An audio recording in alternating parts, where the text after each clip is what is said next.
कहानी की शुरुआत एक युवा लड़के जुनवू से होती है जो अपने कमरे में बैठकर वीडियो गेम खेल रहा था और उसकी लाइव स्ट्रीम भी चालू थी। सब कुछ बिल्कुल सामान्य लग रहा था, लेकिन अचानक माहौल बदलने लगा। उसके चैट बॉक्स में लोग बार बार एक ही बात टाइप करने लगे, भागो, तुरंत बाहर निकल जाओ। जुनवू को लगा उसके दर्शक मजाक कर रहे हैं। तभी उसके फोन पर सरकार की एक आपातकालीन चेतावनी आई और उसी पल बाहर से जोरदार धमाका सुनाई दिया। उसके बाद चारों तरफ चीख पुकार मच गई। घबराकर जुनवू बालकनी पर गया और नीचे देखा तो पूरा इलाका अफरा तफरी में डूबा था। लोग जान बचाकर भाग रहे थे, उच्च इमारतों से कूद रहे थे, कोई चीख रहा था। एक फायर ट्रक सड़क पर बेकाबू होकर जा टकराया। तभी जुनवू ने और भी खौफनाक दृश्य देखा। एक आदमी किसी दूसरे इंसान को जानवर की तरह चबा रहा था। जुनवू कुछ समझ ही नहीं पा रहा था कि यह क्या हो रहा है। तभी उसने देखा कि एक मां अपनी बच्ची को बचाने के लिए हाथ में चाकू लेकर भाग रही है, लेकिन उसी की बेटी अचानक उसी पर हमला कर देती है। यह दृश्य देखकर जुनवू की रूह कांप गई। उसे नहीं पता था कि आगे क्या करना है, जब तभी उसके अपार्टमेंट के दरवाजे पर कोई जोर जोर से ठोकने लगा। उसने झिर्री से झांक कर देखा, बाहर सब शांत था। थोड़ी हिम्मत करके जुनवू ने दरवाजा खोला और तभी उसका पड़ोसी सांगचुल अंदर घुस आया, जिससे उसकी खास बनती भी नहीं थी। घबराया हुआ जुनवू उसे बाहर जाने के लिए कहता है, लेकिन सांगचुल हाथ जोड़कर कहता है कि उसे सिर्फ बाथरूम इस्तेमाल करना है, बस 1 मिनट। जुनवू ने अनिच्छा से उसे अंदर आने दिया और खुद टीवी ऑन कर लिया। तभी उसे असली खतरे का पता चला। एक घातक वायरस पूरे शहर में फैल चुका था, जो लोगों को हिंसक ज़ोंबी में बदल रहा था। टीवी देखते हुए उसकी नजर सांगचुल के खून से सने कपड़ों पर गई। उसे शक हुआ। उसने तुरंत चाकू उठा लिया और सांगचुल को बाहर जाने के लिए चिल्लाया, मगर सांगचुल बार बार कह रहा था कि वो ठीक है। तभी अचानक उसकी आंखें लाल होने लगी और उसका चेहरा भयानक तरीके से बदलने लगा। वह ज़ोंबी बन चुका था। डर के मारे जुनवू ने पूरी ताकत से उसे धक्का दिया और बाहर करके दरवाजा बंद कर लिया, लेकिन उसके शोर की वजह से आसपास के ज़ोंबी अब सक्रिय हो चुके थे। बाहर खड़ा सांगचुल, जो अब पूरी तरह ज़ोंबी था, तभी एक दूसरे ज़ोंबी ने उस पर हमला करके उसे मार डाला। जुनवू यह सब देखकर टूट चुका था। उसने तुरंत फ्रिज घसीटकर दरवाजे के सामने लगा दिया ताकि कोई अंदर ना घुस सके। फिर उसने कांपते हुए अपने मम्मी पापा को कॉल किया, पर किसी ने जवाब नहीं दिया। कुछ देर बाद उसकी मां का छोटा सा मैसेज आया, हम सुरक्षित हैं, तुम घर से बाहर मत निकलना, बचाव दल का इंतजार करो। यह पढ़कर उसे थोड़ी राहत मिली, लेकिन डर अब भी उसके अंदर था। रात को उसने खाना चेक किया, बहुत कम बचा था। पहले उसने उसे 7 हिस्सों में बांटा, फिर सोचा कि शायद रेस्क्यू में देर हो जाए, तो उसने वही राशन 9 हिस्सों में बांट दिया। अगली सुबह उसने इंटरनेट खोला ताकि दुनिया की स्थिति पता कर सके। उसे कई वीडियो दिखी। लोग मदद की गुहार लगा रहे थे, रो रहे थे। वह जान गया कि वह अकेला नहीं है। इससे प्रेरित होकर जुनवू ने भी अपना एक वीडियो रिकॉर्ड किया, एक विनती, शायद कोई उसकी आवाज सुन ले। लेकिन समय गुजरने लगा और किसी की मदद नहीं आई। उसने कई लोगों की लाइव स्ट्रीम देखी जो आखिरी सांस तक ज़ोंबी से लड़ते रहे। अब उसे समझ आ गया था मदद शायद आएगी ही नहीं। तभी उसकी नजर कमरे में रखे ड्रोन पर गई। उसने मोबाइल ड्रोन से जोड़ा और उसे बाहर उड़ाया, यह जानने के लिए कि आसपास क्या हो रहा है। ड्रोन के कैमरे से दिख रहा था कि पूरी कॉलोनी एक युद्ध क्षेत्र में बदल चुकी है। हर तरफ खून, चीखें और अनगिनत ज़ोंबी। कोई भी जीवित इंसान नजर नहीं आ रहा था। परेशान होकर वह खुद को सामान्य करने के लिए गेम खेलने बैठा, लेकिन जैसे ही लॉगिन किया, स्क्रीन पर लिखा आया, सर्वर डिस्कनेक्टेड। लगता था इंटरनेट भी खत्म होने लगा था। हारकर वह सोने की कोशिश करता है, लेकिन रात 2:30 बजे नीचे से अजीब आवाजें आने लगी। वह खिड़की के पास गया और झांका। तभी उसके कान के पास से एक गोली गुजरी। वह डर गया, लेकिन फिर उसने नीचे देखा, एक महिला पुलिस अफसर अकेली झुंड भर ज़ोंबी से लड़ रही थी। वह बहादुरी से गोलियां चलाती रही, लेकिन हर गोली की आवाज और ज़ोंबी आकर्षित कर रही थी। आखिरकार उसकी राइफल खाली हो गई और एक ज़ोंबी उस पर टूट पड़ा। नीचे लड़ती हुई वो बहादुर महिला पुलिस अफसर अब पूरी तरह घिर चुकी थी। जब ज़ोंबी उसकी तरफ झपटे तो उसने हारकर अपनी बंदूक उठाई और उसे अपने ही सिर पर रख लिया। शायद वह खुद को दर्द से बचाना चाहती थी, लेकिन उसे यह करने का मौका भी नहीं मिला। 2 ज़ोंबी अचानक उसके हाथ पकड़कर उसे घसीटते हुए पार्किंग की ओर ले गए, जहां पहले से कई और ज़ोंबी छिपे हुए थे। यह सब देखकर जुनवू की आंखें भर आईं। वह इस दृश्य को बस देख नहीं पा रहा था। उसने पूरी जोर से चिल्लाना शुरू किया ताकि ज़ोंबी उसका ध्यान छोड़कर उसकी ओर देखे, लेकिन बहुत देर हो चुकी थी।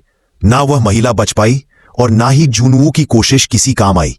तभी एक नई मुसीबत उसके दरवाजे तक पहुंच गई। बाहर से जोरदार धमाका हुआ और दरवाजे के पीछे टिका फ्रिज हिल गया।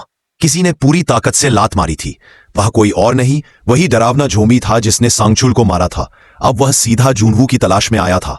जूनवू ने घबराकर फ्रिज को दोबारा दरवाजे पर धकेला, लेकिन झोंबी इतनी ताकत से धक्का दे रहा था कि किसी भी पल दरवाजा टूट सकता था। तभी जूनवू के दिमाग में एक खतरनाक लेकिन समझदार आइडिया आया। झोंबी स्मार्ट नहीं है, लेकिन मैं हूं, उसने खुद से कहा। जैसे ही दरवाजा टूटने ही वाला था, जूनवू भागकर बालकनी पर आया और बिना समय गंवाए रेलिंग से नीचे की ओर लटक गया। झोंबी उसे पकड़ने के लिए उसके पीछे आया और छलांग लगा दी, लेकिन वह सीधे ऊंचाई से नीचे गिर गया। जूनवू ने मुश्किल से ग्रिल पकड़कर खुद को संभाला और बड़ी मेहनत से ऊपर वापस चढ़ गया। आज वह फिर मौत के मुंह से निकल आया था, लेकिन उसे पता था कि ऐसे खतरे अगर बार बार आए तो ज्यादा दिन जिंदा रह पाना नामुमकिन है।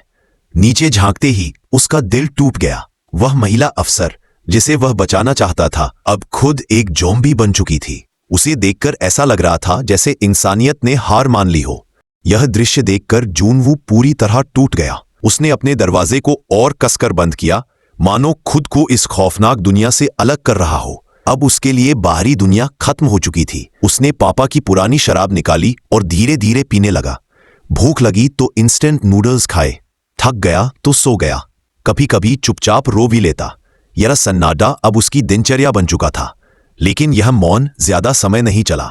धीरे धीरे उसका खाना पानी सब खत्म होने लगा और हालत बद से बदतर होती चली गई। उसे लगने लगा कि उसका अंत करीब है। तभी अचानक उसके मोबाइल पर उसकी मां का एक वॉइस मैसेज आया, एक छोटी सी उम्मीद की किरण। लेकिन सिग्नल इतना कमजोर था कि मैसेज प्ले ही नहीं हो रहा था। जूनवू ने फैसला किया कि चाहे कितनी भी जोखिम हो, उसे सिग्नल पाना ही होगा। वह खिड़की से बाहर चढ़ गया और दीवार से चिपककर फोन ऊपर उठाया। किसी तरह एक बार सिग्नल आया और मैसेज चल गया। जो उसने सुना, उसने उसका दिल चीर दिया। मैसेज में उसकी माँ पिता की चीखें थी। ज़ॉम्बी उन पर हमला कर चुके थे। जूनवू बस सुनता रहा, बेबस, टूटता हुआ। अब उसके पास कोई नहीं बचा था। माँ बाप की मौत ने उसे अंदर से खत्म कर दिया। उसे लगा अब जीने का कोई मतलब नहीं बचा। वह गम और गुस्से से भर गया। उसने दरवाजा खोला और जैसे ही सामने एक ज़ॉम्बी दिखा, वह उस पर टूट पड़ा। उसने जानबूझकर बहुत शोर मचाया ताकि बाकी ज़ॉम्बी भी उसकी ओर आए, लेकिन कोई खास रिएक्शन नहीं हुआ। डरते डरते वह बाहर निकला और तभी एक बड़ा ज़ॉम्बी झुंड उसकी ओर दौड़ पड़ा। जूनवू अंदर से बेहद डरा हुआ था, लेकिन फिर भी पागलों की तरह दौड़ने लगा। उसने लिफ्ट का बटन दबाया, लेकिन उससे पहले ही झुंड उस तक पहुंच गया। जूनवू किसी तरह एक बड़े कचरे के डिब्बे के पीछे छिप गया। उसने सांस रोक रखी थी। ज़ॉम्बी उसके पास से गुजर गए। किस्मत से उन्होंने उसे नहीं देखा। मौका मिलते ही वह अपने अपार्टमेंट की ओर भागा, लेकिन पीछे से कदमों की आहट सुनाई दी। शुक्र था कि उसका पीछा करने वाला ज़ॉम्बी अंधा था, जूनवू को देख नहीं सकता था।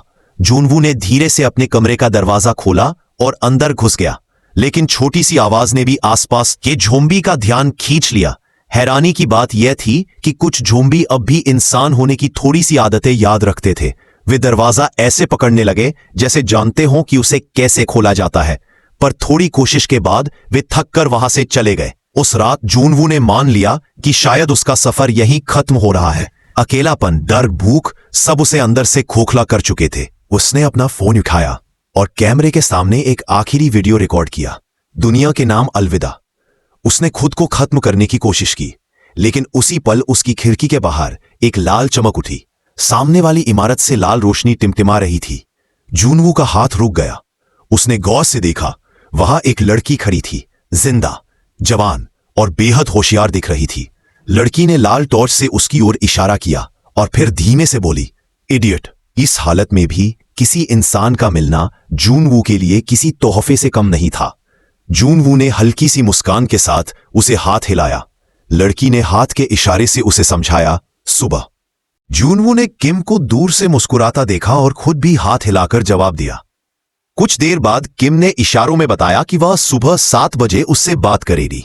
दोनों अपने अपने अपार्टमेंट में लौट गए। उस लड़की का नाम था किम यूबिन।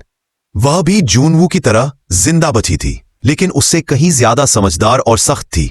उसने अपने घर को पूरी तरह सुरक्षित बना रखा था। किम के कमरे में खाने का सामान अलग अलग हिस्सों में बंटकर रखा था। वह हर चीज बहुत सीमित मात्रा में इस्तेमाल करती थी और कमरे में कई ट्रैप लगाए थे ताकि अगर कोई ज़ॉम्बी घुस आए तो बचकर न जा सके। अगली सुबह जब दोनों ने इशारों में अपना नाम बताया, जूनवू बहुत खुश हो गया।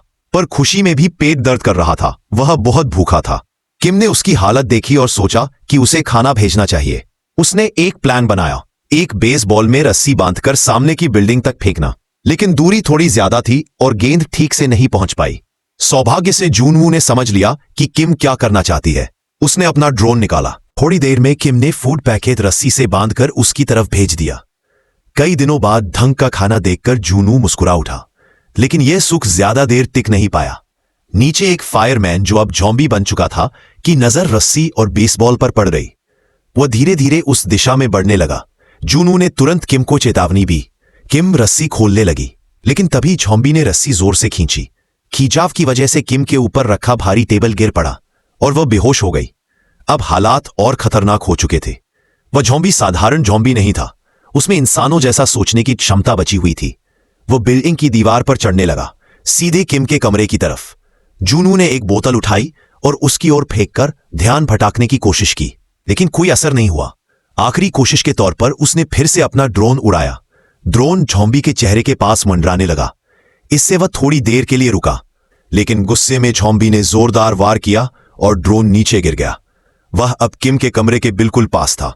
तभी किम को होश आ गया। उसने फुर्ती दिखाते हुए खुद को बचा लिया।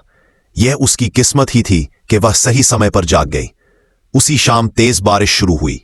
दोनों ने इस मौके का फायदा उठाया और बर्तन बाहर रखकर पानी इकट्ठा करने लगे। कई दिनों बाद पानी की उम्मीद दिखी। किम ने दूरबीन निकाली और देखा कि पास की एक बिल्डिंग के 8वें फ्लोर पर कोई ज़ॉम्बी नहीं था। शायद वहां कुछ था या कोई मौका, लेकिन उनके पास बचा खाना अब लगभग खत्म हो रहा था। हालात ऐसे थे कि अगर जीवित रहना है तो बाहर निकलकर खाना ढूंढना ही पड़ेगा। उसी रात जूनवू ने फैसला किया कि वह खुद जाकर कुछ खाने का इंतजाम करेगा। उसने पैरों पर तौलिया लपेटा ताकि कदमों की आवाज न हो। हाथ में बेसबॉल बैट लिया और धीरे से दरवाजा खोला। गलियारा डरावनी खामोशी से भरा था। चलते चलते उसकी नजर एक लाश पर पड़ी। वह उसके किसी पड़ोसी की थी। उसके पास कुछ चाबियां पड़ी थीं। जूनवू ने चाबियां उठा ली। उसने पास वाले फ्लैट का ताला खोला। अंदर गया तो फर्श पर एक आदमी पड़ा था। उसने जूता उठाकर फेंका, कोई हरकत नहीं। वह मृत लग रहा था। उसने घर की तलाशी शुरू की। फ्रिज खोलते ही बदबू ने उसे लगभग उल्टी कर दी, लेकिन अंदर कुछ पैक्ड फूड और ड्रिंक्स बची थी। जाते जाते उसे कुछ और खाना और 2 वॉकी टॉकी भी मिल गए। वह सामान बैग में भरकर निकलने लगा, लेकिन जिज्ञासा में उसने पड़ी हुई लाश को थोड़ा और गौर से देखा। बस यही उसकी गलती बन गई। तभी पीछे से एक ज़ॉम्बी उस पर झपटा। जूनवू ने तुरंत उस लाश को अपनी ढाल बनाकर ज़ॉम्बी का वार रोक लिया। वह बिना पीछे देखे दौड़ पड़ा और अपने कमरे में घुसकर दरवाजा जोर से बंद कर लिया। उसका दिल तेजी से धड़क रहा था, लेकिन वह जिंदा था। यही सबसे बड़ी बात थी। उस रात उसने कई दिनों बाद पेट भरकर खाना खाया। फिर उसने एक बॉक्स में आधा खाना और एक वॉकी टॉकी रखी और रस्सी के जरिए किम तक भेज दिया। अगली सुबह वॉकी टॉकी पर किम की मीठी आवाज आई। उसने शुक्रिया कहा। जूनवू के लिए यह बहुत भावुक पल था। अब दोनों रोज वॉकी टॉकी पर बातें करते हुए एक दूसरे का साथ निभाने लगे। उनकी दोस्ती इस उजड़ी हुई दुनिया में उम्मीद की किरण बन गई। एक शाम बात करते करते उन्हें बाहर से अजीब आवाज सुनाई दी, जैसे बारिश हो रही हो। जूनवू खिड़की की ओर भागा, लेकिन जैसे ही उसने खिड़की खोली, उसका चेहरा सफेद पड़ गया। वह बारिश नहीं थी, वह 100-200 ज़ॉम्बीज़ की एक साथ दौड़ती भीड़ की आवाज थी। पता नहीं क्यों, लेकिन इस बार सारे ज़ॉम्बी पागलपन की हद तक उग्र थे और इमारतों की तरफ तेजी से दौड़ रहे थे। दोनों तुरंत जमीन पर लेट गए। मामूली सी आवाज भी उनकी मौत बन सकती थी। उसी समय किम के हाथ से गलती से एक शेल्फ गिर गया। तेज आवाज गूंजी और सारे ज़ॉम्बी उसकी ओर मुड़े। ज़ॉम्बी धीरे धीरे किम के अपार्टमेंट की तरफ आने लगे। डर ने किम को जकड़ लिया था। दरवाजे के पास कदमों की आहट सुनाई देने लगी। जूनवू ने तुरंत वॉकी टॉकी पर किम से उसका अपार्टमेंट नंबर पूछा। तभी ज़ॉम्बी उसके दरवाजे पर पहुंच ही रहे थे कि पास वाले फ्लैट में अचानक मोबाइल की रिंगटोन जोर से बज उठी। सारे ज़ॉम्बी रुक गए, पलटे और आवाज की दिशा में बढ़ने लगे। इसी वक्त किम को समझ आया कि यह कोई इत्तेफाक नहीं था। जूनवू ने चालाकी से उसके पड़ोसी के फोन पर कॉल किया था ताकि ज़ॉम्बी भ्रमित हो जाए। पर अब हालात पूरी तरह बिगड़ चुके थे। जिस फ्लोर पर दोनों रहते थे वहां ज़ॉम्बी पूरी तरह कब्जा जमा चुके थे। ऊपर से खाने का स्टॉक भी लगभग खत्म हो चुका था। वहां रुकना मतलब खुदकुशी जैसा था। इसलिए दोनों ने फैसला किया कि वे उसी फ्लोर पर शिफ्ट होंगे जिसे किम पहले ही सुरक्षित मान चुकी थी। किम ने अपने कमरे से एक मजबूत रस्सी नीचे की तरफ बांधी, जून बोला कि वे पहले उतरेगा, लेकिन किम ने उसकी बात सुने बिना खुद ही छलांग लगा दी। जैसे ही वह नीचे पहुंची, चारों ओर से ज़ॉम्बी उस पर टूट पड़े, लेकिन किम तैयार थी। उसने तुरंत अपनी क्लाइंबिंग पिक निकाली और रास्ता बनाते हुए आगे बढ़ने लगी। ऊपर खड़ा जूनवू उसकी बहादुरी देखकर दंग रह गया। तभी अचानक एक ज़ॉम्बी ने पीछे से किम को धक्का दे दिया और वह जमीन पर गिर गई।